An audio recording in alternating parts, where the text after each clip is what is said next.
하나님 말씀 민수기 33장 1절에서 49절 말씀까지입니다.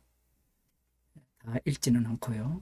먼저 1절에서 5절까지만 읽도록 하겠습니다. 이스라엘 자손이 모세와 아론의 관할하에 그 항오대로 애굽 땅에서 나오던 때의 노정이 이러하니라. 모세가 여호와의 명대로 그 노정을 따라 그 진행한 것을 기록하였으니 그 진행한 대로 그 노정은 이러하니라. 그들이 정월 15일에 람세스에서 발행하였으니 곧 6월절 다음 날이라. 이스라엘 자손이 애굽 모든 사람의 목전에서 큰 권능으로 나왔으니 애굽인은 여호와께서 그들 중에 치신 그 모든 장자를 장사하는 때라. 여호와께서 그들의 신들에게도 벌을 주셨더라. 이스라엘 자손이 람세스에서 발행하여 숫곳에 진쳤고. 또 한 구절을 더 보겠습니다. 38절입니다. 이스라엘 자손이 애굽 땅에서 나온 지 40년 5월 1일에 제사장 아론이 여호와의 명으로 호로산에 올라가 거기서 죽었으니 아론이 호로산에서 죽던 때에 나이 123세이었더라. 48절입니다. 47절부터 보겠습니다. 알몬 디블라다임에서 발행하여 느보 앞 아바림산에 진쳤고 아바림산에서 발행하여 여리고 맞은편 요단과 모압 평지에 진쳤으니. 아멘. 여호와 하나님께서 모세에게 명하셔서 이스라엘 백성들의 그 노정, 애굽에서 출발하여 애굽 람세스에서 출발하여 요단강 건너편 여리고성 맞은편 요단강과 모압 평지에 이르기까지의 지명들을 다 기록하라고 명하셨고, 그 지명들은 출발과 진치는 과정, 진치는 지역이죠.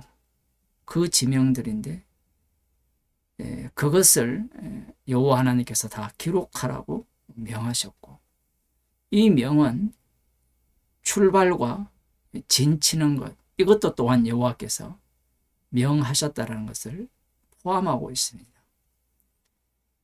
가장 먼저는 그들이 어디에서 출발하였느냐? 람세스에서 발행하였다. 발행하다, 진을 치다, 발행하다, 진을 치다가 거의 41번 정도가 반복이 돼요. 40번 정도가 반복이 되는데, 진을 치는 것은 41번이 반복이 돼요. 발행이라는 것은 어디를 향하여 출발하다라는 거고, 진을 친다는 것은 출발하기 위해서 진을 친다. 군대 진영입니다. 여기에서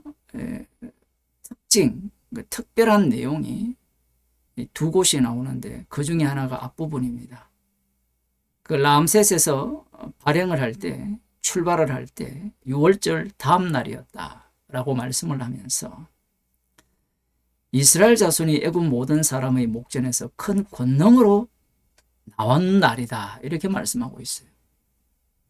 그들의 모든 재물을 갖고 나왔고, 그것만 얘기하는 것이 아니라 이 권능이 어떤 모습이냐, 이게 이제 가장 중요한데, 큰 권능으로 손을 높여 이렇게 나왔다라고 이야기를 할 때, 이 큰 권능이 어떤 모습이냐라고 할 때는 구체적으로 표현하지는 않습니다. 그런데 여기에 이 큰 권능을 누구와 빗대어서 보느냐라고 하면 애굽 사람들과 빗대어 보는 거예요. 애굽 사람들과 빗대어 보면 이 큰 권능이 어떤 의미를 담고 있는가가 명확하게 보여집니다. 애굽인은 여호와께서 그들 중에 치신 그 모든 장자를 장사하는 때라. 큰 권능으로 나오는 때인데, 큰 권능에 대해서는 무엇이다라고 구체적으로 말씀은 하지 아니하고 반대편에 있는 애굽 사람들은 장자들을 매장할 때라는 겁니다. 장자들을 매장하는 날, 죽음의 사자가 유월절 어린 양의 피가 발리지 않는 모든 집으로 들어가서 장자를 죽이셨죠. 그 죽임당한 장자를 매장하는 날에 이들은 나왔다라는 거예요. 그걸 큰 권능으로 나왔다라고 표현하는 겁니다. 이 말인즉슨 이스라엘 자손들은 장자가 죽지 않았다는 거예요. 그리고 또 한 가지는 여호와께서 그들의 신들에게도 벌을 주셨더라. 출애굽 앞부분에는 이 내용이 안 나오거든요. 신들에게 벌을 주셨다. 신들에게도 신들에게 심판을 행하셨다. 이것이 여호와께서 이스라엘 백성들을 큰 권능으로 뽑아낸 모습이에요. 달리 말하면 이스라엘의 하나님 여호와는 심판받는 여호와가 아니었고 애굽에 있는 신들을 심판을 행하는 여호와라. 그 말씀을 지금 하고 있습니다. 이게 지금 람세스에서 출발을 할 때, 발행을 할 때의 이 상황이에요. 그런데 지금 오늘 본문 49절까지 보게 되면 지명이 몇 곳이 나오는가 하면 42곳, 42곳이 나와요. 42곳에서 람셋은 광야 생활이 아니거든요. 그것을 빼고 그리고 마지막에 모압 평지는 이제 여리고 서편에서 여리고를 건너서 동편으로 들어가는 그 길목이기 때문에 그 장소를 빼버리면 40곳이 돼요.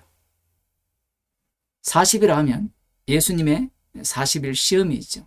그게 원래 오리지널이고요. 그 40곳을 지금 굳이 이 지명을 다 모릅니다. 오늘날 어디가 어딘지도 몰라요.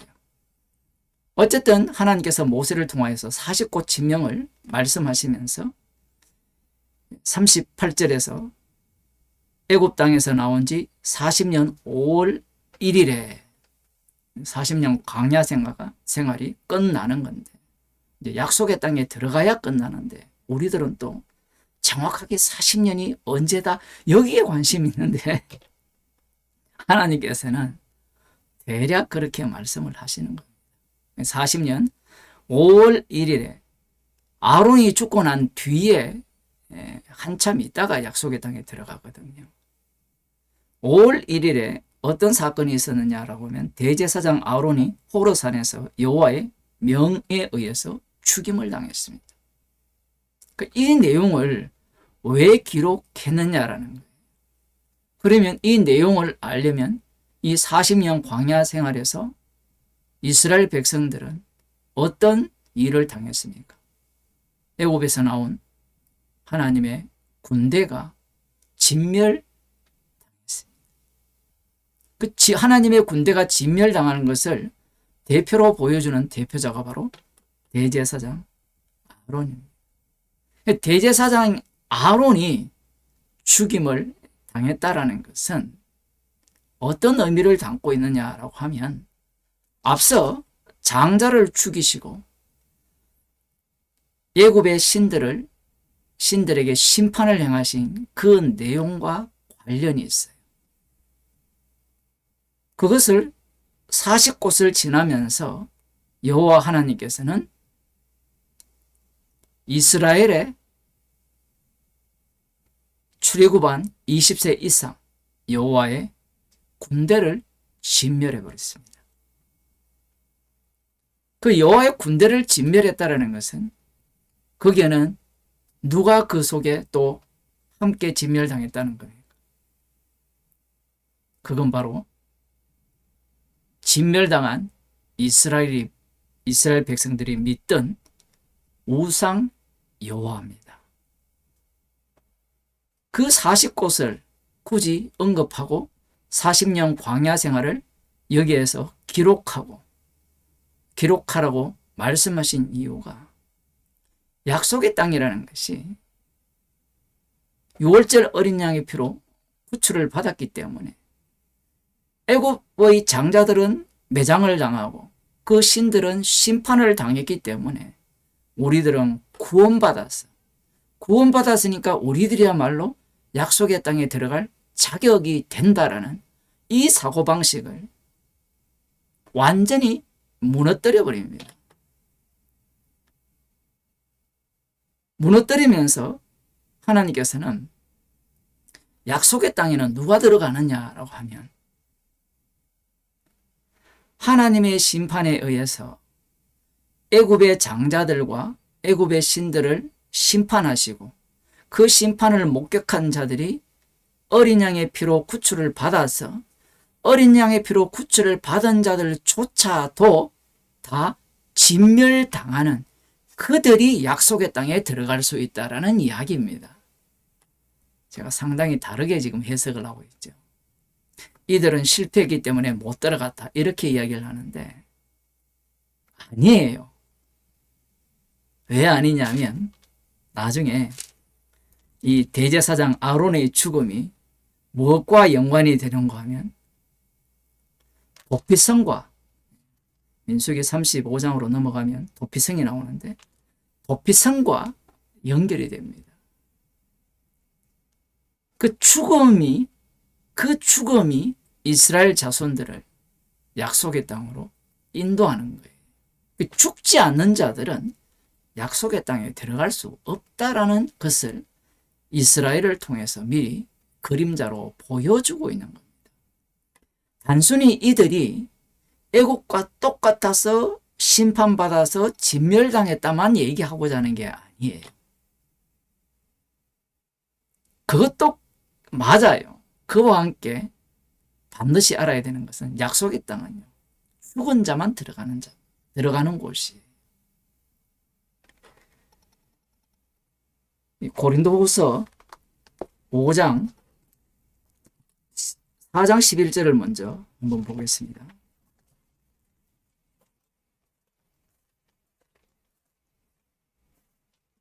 사람들은 예수님을 믿고 십자가를 의지하여서 내가 살아서 천국 간다라고 생각을 해요. 그런데 4장 11절에 보면 우리 산자가 항상 예수를 위하여 죽음에 넘겨옴은 예수의 생명이 또한 우리 죽을 육체에 나타나게 하려 함이니라. 구약 이스라엘은 그림자거든. 실체는 예수 그리스도고요. 그러면 성도는 예수 그리스도의 몸된 지체죠. 그 지체가 이 땅에서 어떻게 사느냐라고 하면 예수님이 십자가에 달려 죽으시고 우리의 죄를 용서하시고 부활하셔서 부활에 우리를 참여시키기 때문에 나는 구원받았다 라는 생각 자체를 날려버립니다. 그게 바로 고린도후서 4장 11절에 나오는 우리 산자가 항상 예수를 위하여 죽음에 넘겨오는, 죽음에 넘겨오지 않는 산자는 산자가 아니에요. 예수 그리스도의 피로 살리심을 받은 자가 아닌 거예요. 왜냐하면 죽음에 넘겨오지 않는 자는 예수의 생명이 나올 수 없기 때문입니다. 왜 죽음에 넘겨오느냐라고 하면 이들이 예수님의 죽음을 전가하기 때문에 그래요. 십자가를 전가하기 때문에 이들이 죽음에 넘겨오는 겁니다. 그래서 예수의 생명이 또한 우리 죽을 육체에 나타나게 하려 함이라. 죽을 육체에 나타나게 하는 방식은 죽을 육체에만 나타나게 하는 것이 아니라 최종적으로는 죽음으로 예수의 죽음을 나타나게 하는 겁니다. 그게 요한계시록 2장 10절에 보면 죽도록 충성하라. 그리하면 생명의 면류관을 네게 주리라. 죽어야 된다라는 거예요. 이 죽음이 육신적 죽음도 반드시 포함합니다. 왜냐하면 성도들은 다 죽어요. 물론 죽기 전에 예수님이 강림하면 산채로 주님을 만나겠지만 그 외에는 다 죽게 되어 있습니다. 그래야만 예수의 생명이 우리 죽을 육체에 나타나기 때문에 그래요. 이게 왜 그러냐 하면 십자가를 전하다가 죽어버리면 사람들이 뭐라 이야기합니까? 저기에 지가 전한 게 무슨 생명이 되느냐? 예수님이 십자가에 달려 죽으실 때와 똑같은 조롱을 당하게 돼 있어요. 그 자체가 예수님의 생명이 나오는 자리예요. 그러면 그런 죽음을 보면서 성도들은 뭘 생각해요? 진짜 성도들은 예수님의 생명이 나오는 현장으로 보는 겁니다. 고린도후서 5장 14절 15절을 보면 그리스도의 사랑이 우리를 강건하시는도다. 우리가 생각하는데 한 사람이 모든 사람을 대신하여 죽었은즉 모든 사람이 죽은 것이라. 성도가 다 죽었고요. 죽지 않는 사람이 없습니다. 그러면서 이렇게 말씀합니다. 저가 모든 사람을 대신하여 죽으심은 산자들로 하여금 다시는 저희 자신을 위하여 살지 않고 오직 저희를 대신하여 죽었다가 다시 사신 자를 위하여 살게 하려 함이니라.